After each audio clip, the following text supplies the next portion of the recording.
overcomplicate this side of it, because you're like, oh, I don't know what to do, but it's as easy as call the hotline. Yeah. That's all you have to do. You can even submit like a cyber tip as well. If it's something that's very, very, very obvious, you can call the police, of course. But if it's something where you're not sure, you think it could be, you report it anonymously to the hotline. So there's no risk. And if it's nothing, that's also okay. Yeah. You know, but it's better to say something. It's better to say something than not. Like potentially be the difference between like freedom and enslavement for this person, rather than to be like, oh, well, I'm just not sure. And so what we say is just err on the side of caution. Do it. You know, just do it. There's no harm. And I've called the hotline a few times, you know? Well, there was a story that I heard about a woman who was saved from somebody calling. Oh, yeah, for sure.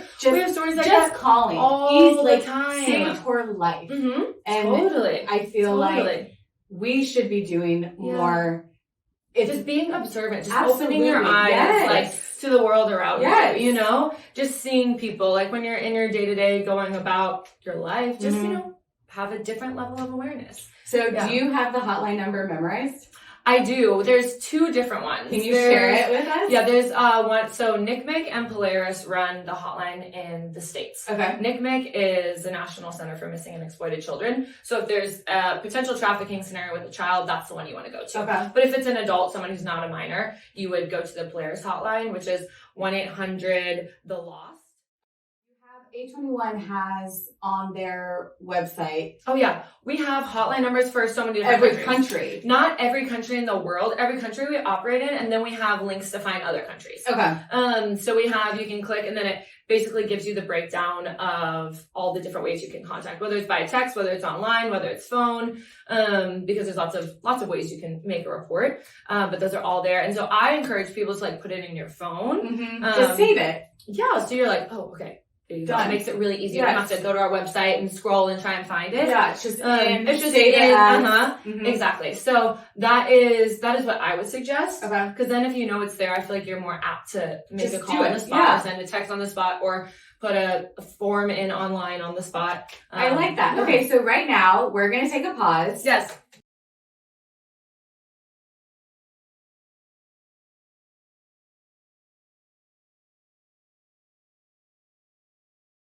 You guys are going to add these numbers in your phone, so if there's ever a victim that you are questioning, you text this number. Yeah, so the number for NCMEC, so National Center for Missing and Exploited Children, is 233-733.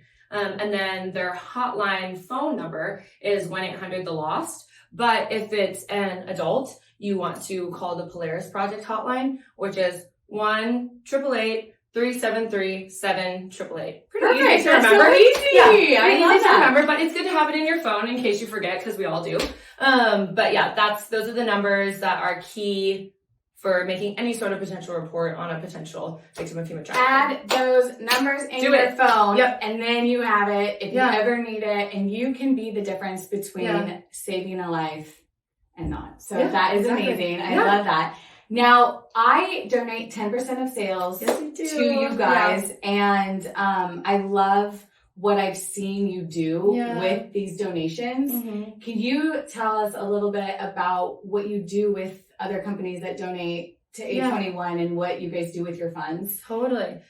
So like I mentioned before, we have 19 locations all over the world. And we do a very holistic approach to fighting human trafficking. And that's everything from educating people who could potentially be at risk to be trafficked, so that hopefully they don't get trafficked. And then also educating prevention and awareness, and educating the public on the potential signs of human trafficking so they can play a role. And then you of course have what we call the rescue side of things. That word is a little hard, because realistically a lot of survivors of human trafficking, they have shown the most courage and bravery escaping. They jump from windows. They have risked it all. And in other places around the world, yes, we do partner with the police to do operations, but basically rescue is just the umbrella of people going from a place of being controlled and manipulated by a human trafficker to freedom.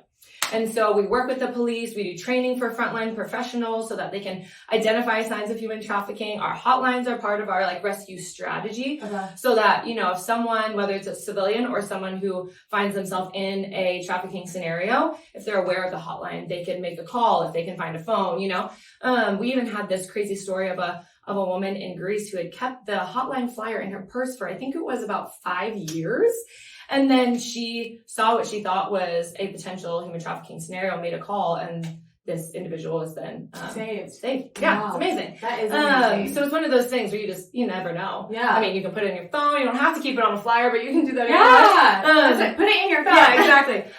But yeah, so that's like the rescue side of it. We just call it like reach, rescue, restore. The 3 R's, very easy to remember. Yes. And restore is what it sounds like. It's taking people on a journey to rebuild their lives and reach fullness of independence and realize their dreams. What do they want to do? And then how can we help make that possible? We have like trauma-informed care, which basically means like we are working with survivors with all the programs and things we have in place to just empower them to achieve their goals. I love that. And so it's very holistic. It goes from prevention and awareness all the way to actually seeing people go from being in a trafficking scenario to becoming free. Yes. And then to finding full independence and restoration on the other side of it. And I think an important thing to note as well is we do a lot of prosecutions because we want to change the risk factor, where there's a stat that says less than 1% of human traffickers are convicted of their crimes.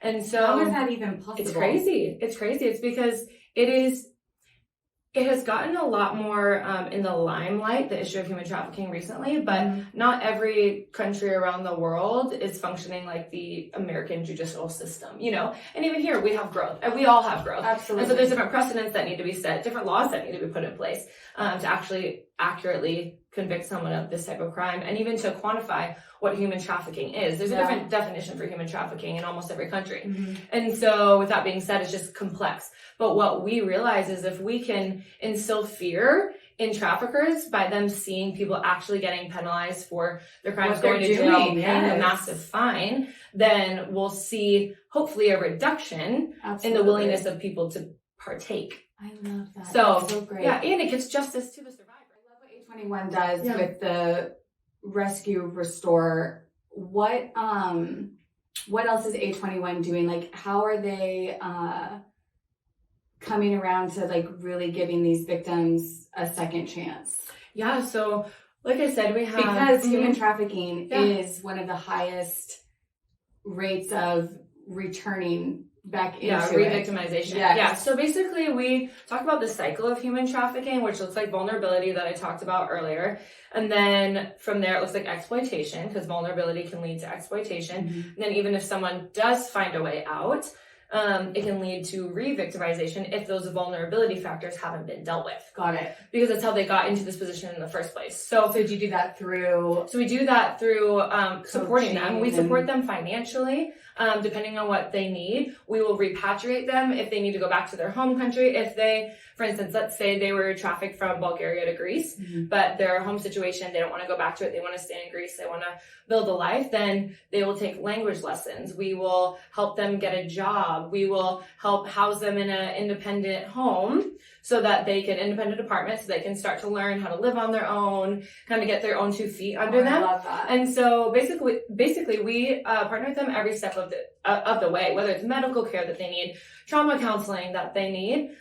We're here to help them in any way that we can. So A21 is in 13 countries? We are in 14 countries. It keeps going up. I love it. Yeah, because we just officially planted our office in Latin America. We've been there for 5+ years, but in terms of like actually planting our office, that happened this year, which is super exciting. It's amazing. And our country director there, Angie, is like the greatest human on the earth. She's amazing. Just shout out to her. But yeah, gotta meet you, Angie. She's amazing.